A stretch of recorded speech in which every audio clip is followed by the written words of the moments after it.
Ah, you're still here. Well, that is great because we have a treat right now. The My Immortal cast and crew is here with us, and first we're going to throw to a clip. So let's take a look, and then I'll be interviewing them a little bit more about the show.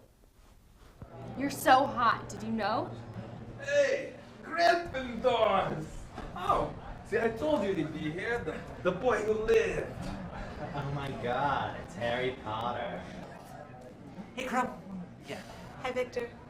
Hermione, brightest witch of her age.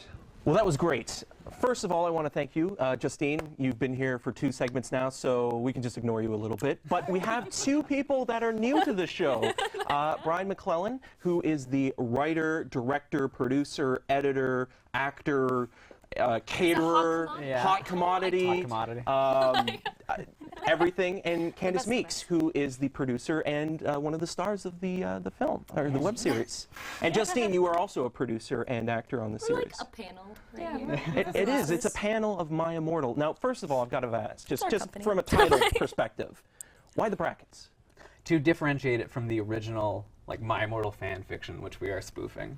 And what is the My Immortal fan fiction? I'm not very familiar with the original fan fiction. So, like, Harry Potter got really popular, as you probably know, and all these fans wanted... Yeah.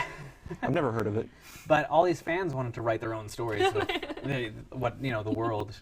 And so what they would do, a lot of them, is to basically create their own characters who are basically them and put them in. And the worst of these, and the most famous, is the My Immortal fanfic, which a huge, the cult, this huge cult is built up around it, much like The Room.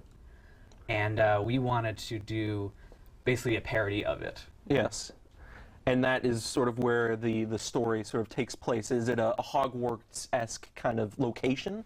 It's more, we wanted to do sort of like a punk, gothy kind of take on Harry Potter. So it's very sort of alternate universe in that they go to like a regular looking high school. They all dress like punks or goths. It's the high school that Daria wanted to go to. Yeah. Nice. So it's very deadpan, that's what you're saying, and everybody's kind of either very eccentric or just very mellow almost, to the point of... No, everyone has to be a goth. Yeah, everyone's gothic. Which one of you, I mean, your character is sort of that inspired lead goth character. Can you tell me a little bit about your character? That girl be crazy, okay? She wants to be, well, she is the gothic of the goth at Hogwarts, right? So she wants, Harry Potter is Vampire Potter, and, you know, she's dating Draco, and she thinks he's the most sexiest man in Hogwarts. And she basically... Do you like that kind of thing? Yeah, right? The constant joke with the character, though, is that she thinks of herself as, like, she's the most gothic person, and she listens to all these goth music. She's wearing Hot Topic. She's she's the coolest. It's a Hot Topic photo shoot the but entire time. she actually just, like, her idea of goth is actually just, like, My Chemical Romance and, like, late-era Good Charlotte. So it's very shallow sort of a perception of what goth is. Like we're not even going to The Cure even then, or Depeche Mode. Yeah, she doesn't know what those bands are. She doesn't listen to them. Of course not. Cure? Maybe One Direction. One Direction The best fan? thing is that she just doesn't know what anything is. She's like, what?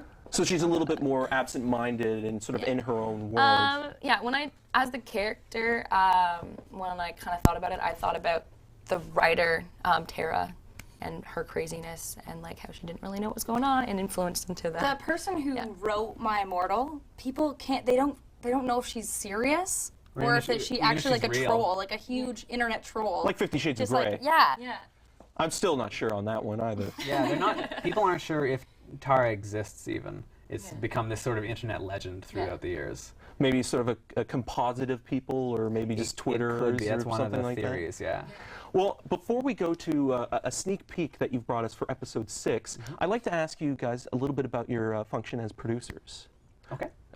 Tell me a little bit about sort of, bringing together a really interesting cast, because we're going to bring on a couple other actors as well and sort of getting on an ensemble feel.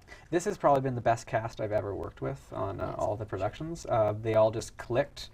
It was just really a wonderful sort of shooting experience. Everyone just really gelled and had a lot of fun on set, and they were just constantly joking and throwing out ideas. And yeah, no, it was amazing. I mean, Candace and Justine had a lot of fun on it as well. I had so much fun. Yeah.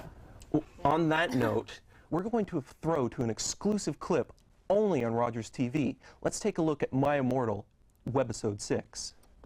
You can stay here if you want, but I'm finding Harry. Are you ready to welcome back the most badass, darkest wizard who ever walked this earth. It's Voldemort.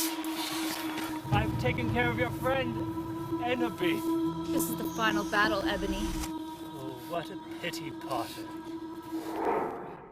That was intense. Joining me now is My Immortal's creator, Brian McClellan. Welcome back. I'm happy that you stayed. I mean, Justine and Candace seemed a little busy. But also, we have two of the stars that we just saw that were they about to square off in a battle, Brian? Or? Oh yeah, there's going to be a wizard duel. But you didn't show us that?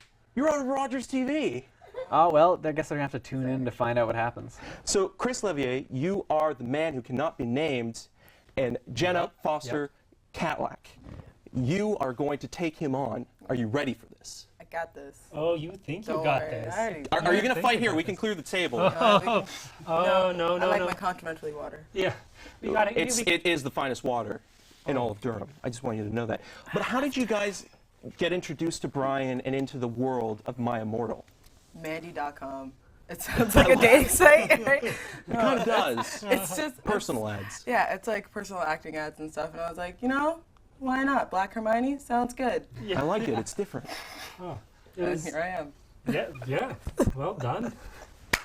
I got. How did we meet? We met at some point at the comedy bar. At the comedy bar. Yeah. Yeah, I'm a comedian, improviser, and actor in Toronto, and I made Brian's acquaintance and auditioned, and lo and behold, my dancer's arms and long, lanky legs seemed very wraith-like. Yeah, I was at the bar, and then just this big, tall, gaunt man sort of swooped in at me. Mm-hmm. Sounds like the beginning of a joke of some sort. I just don't know how to end it. No, it doesn't need to end. It doesn't. It never does. Going. But can you tell me a little bit more about your characters in particular? I mean, how you're basing them on, the original sort of Harry Potter and sort of bringing your own style to them. Well, with Voldemort, he's so iconic, right? He's the evil guy. We all know who Voldemort is. Ralph Fiennes. He's in Schindler's List. He was really evil. Oh, yeah. And he brought that to the role, too, which was great. Yes. I've never experienced Schindler's List, so I didn't bring any of that to the role. But I made a choice to have a nose. It's always good. Yeah. But you know what was interesting? It's interesting because it's fun playing the villain because he's always the hero of his own story. We love watching the villain. And I really enjoyed Voldemort because, he's evil, he's consolidating power, but he's also seeing all of these people, the wizards, who are kind of not living up to their potential, right? Yeah. So he's trying to bring them all together and to make them rise up and take their rightful position and explore that, kind of like Robin Williams in Dead Poet Society. So you really got into this role, Daniel Day-Lewis style. Oh yeah, you better believe it. And Jenna, did you have the passion that Chris had as well? What I did is I was like, I'm going to be the best friend I can possibly be. And even if you're talking nonsense, I'm just going to nod, just rub your back. Even just if he's be there for you. Noseless villain, I apologize. We're running out of time, and I could talk to you for a little bit longer, but unfortunately we can't. So I want to quickly ask you, Brian, where can people find this web series? People can find it on YouTube. It changes every Monday. It updates. They can also go to myimmortalseries.com to get updates and news there. All right. Well, on that note, that is the end of Cinema Scene. I'd like to thank all the volunteers who make this possible, all the guests, producer Judy Kalo, tech director Johnson Lai, community producer Ashley Vescher. I'm Eric Marchin, and thanks for watching.